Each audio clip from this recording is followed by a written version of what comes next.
বর্ষার দিনে সকাল থেকে রাত পর্যন্ত আমাদের যেভাবে কাটলো।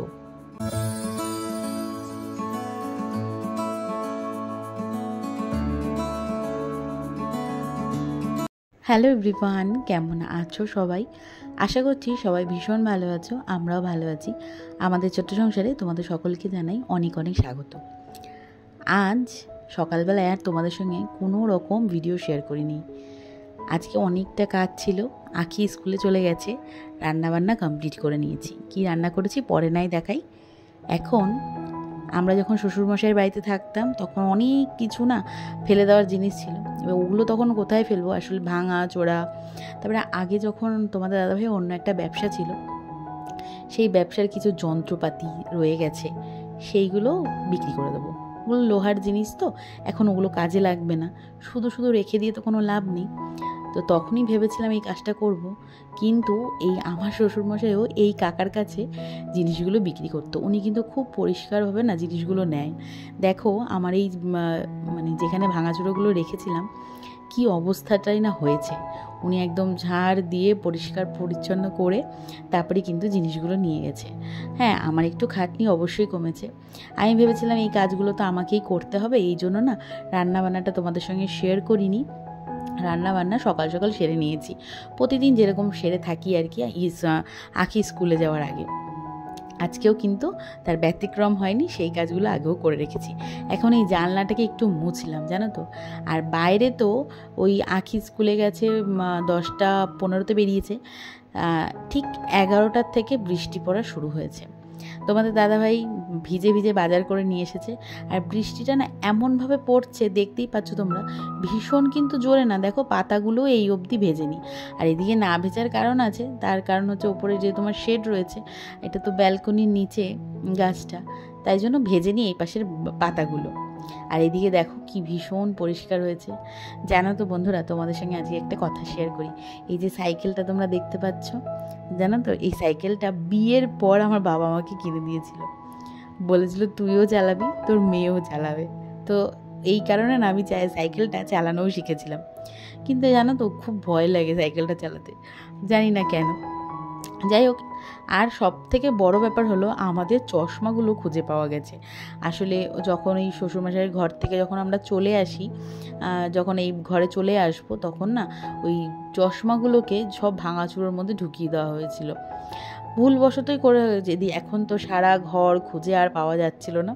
কিন্তু কাকা না, মানে যে কাকা আর কি কিনলো এই ভাঙাচোরা জিনিসগুলো, ওই কাকা সমস্ত বস্তা দিয়ে ঢেলে ঢেলে একটা একটা জিনিস দেখে দেখে তারপরে নিয়েছে। এমনকি যদি ছোট্ট একটা কৌটোও ছিল না, তো কৌটোটাও খুলে দেখিয়েছে যে ওর মধ্যে কিছু দরকারি জিনিস আছে কিনা তোমরা দেখে নাও। যাই হোক, উনি এখন বেরিয়ে গেল একদম। দেখো আমার যে ভবিষ্যতের ড্রয়িং রুম যেটা হবে, সেটা একদম নিট অ্যান্ড ক্লিন করে দিয়ে গেছে। আর এই হচ্ছে আমার আর আঁখির চশমা। খুলে দেখলাম তোমাদের দাদাভাইয়ের চশমাটা আগেই ভেঙে গিয়েছিল, কিন্তু খেয়াল ছিল না।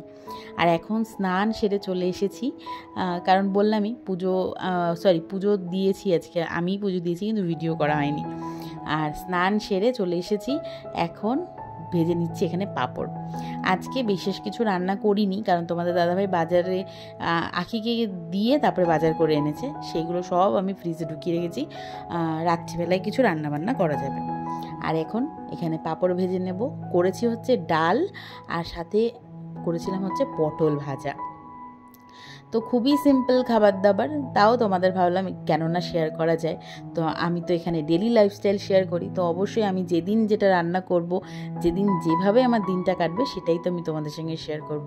তাই তো বন্ধুরা, অবশ্যই কিন্তু কমেন্ট করে জানিও আমার কথাটা ঠিক না ভুল। আচ্ছা, তোমরা কিন্তু আমাকে অবশ্যই কমেন্ট করতে পারো যে আমার কোন জায়গাটা তোমাদের ভালো লাগলো, ভিডিওর কোন পার্টটা তোমাদের খারাপ লাগলো। অবশ্যই কিন্তু একটু কমেন্টের মাধ্যমে জানিও। জানালে কিন্তু আমার ভীষণ ভালো লাগবে। আর তোমাদের একটা কমেন্ট আমার কাছে কিন্তু খুব মোটিভেশনের একটা জায়গা। তো নতুন একটা ভিডিও বানানোর জন্য আমি ভীষণ পরিমাণে মোটিভেট হব। আর এদিকে তো বৃষ্টি অঝরে পড়েই যাচ্ছিল। এখন বাজে হচ্ছে সন্ধে 7টা। আর তোমাদের সঙ্গে দুপুরের পরে তো সেরকম একটা কাজবাজ ছিল না, আর ভিডিও আমার শেয়ার করার থাকে, তাই জন্য আমার আর তখন আর কোনো রকম ভিডিও করা হয়নি। আর এখন তোমাদের দাদাভাই গিয়েছিল হাটে, জানো তো, ওই সকালবেলা তো সবজি বাজারটা স্কুলে দিতে গিয়ে আখিকে তখন করে নিয়ে এসেছে, আর মাছ আনতে গিয়েছিল আজকে হাটে। এখানে আদা পেঁয়াজ রসুন বাটা করে নিয়েছি। আর এই মাছটার নামটা তো ভুলে গেলাম, দাঁড়াও একবার জিজ্ঞেস করে নিই তোমাদের দাদাভাইকে। কি গো, ওই মাছটার নামটা কি বলো তো? কালকে যে আমরা রাত্রিবেলা রান্না করেছিলাম। এখন তো ভয়েস ওভার দিচ্ছি, তাই জিজ্ঞেস করলাম। আচ্ছা, তোমাদের দাদাভাই নিয়ে এসেছিল হচ্ছে বান মাছ। জানি না এটার হয়তো আরও অনেক নাম থাকতে পারে, তোমাদের দাদাভাইরা এইটাই বলে।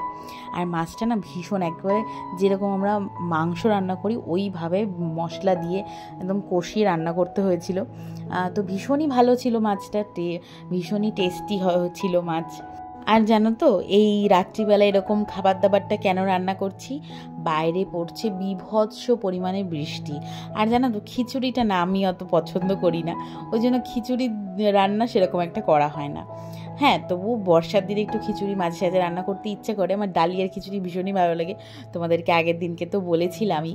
তো যাই হোক, আজকে আর খিচুড়ি খেতে ভালো লাগলো না, তাই জন্য তোমাদের দাদাভাই এই মাছটা গিয়ে নিয়ে আসলো। আর এখন গরম গরম ভাত, সাথেই ধোয়া ওঠা মাছের ঝোল, ভীষণই টেস্টি লাগছিল। যাই হোক, আজকে কিন্তু ভিডিওটা বিশেষ একটা বড় হয়নি, খুবই ছোট করে রেডি করেছি। বর্ষার দিনটা কিভাবে কাটালাম তোমাদের সঙ্গে সেটাই শেয়ার করেছি। আজকে সারা দিন তো শুধু বৃষ্টি আর বৃষ্টিভাবেই কেটে গেল। তো যাই হোক, আজকের ভিডিওটা তোমাদের যদি কোনো অংশে ভালো লেগে থাকে অবশ্যই কিন্তু একটা লাইক করে যেও, আর সাবস্ক্রাইব করে আমার এই ছোট্ট পরিবারটার পাশে থেকো। তো চলো আজ আসি, দেখা হচ্ছে নতুন একটা ব্লগ।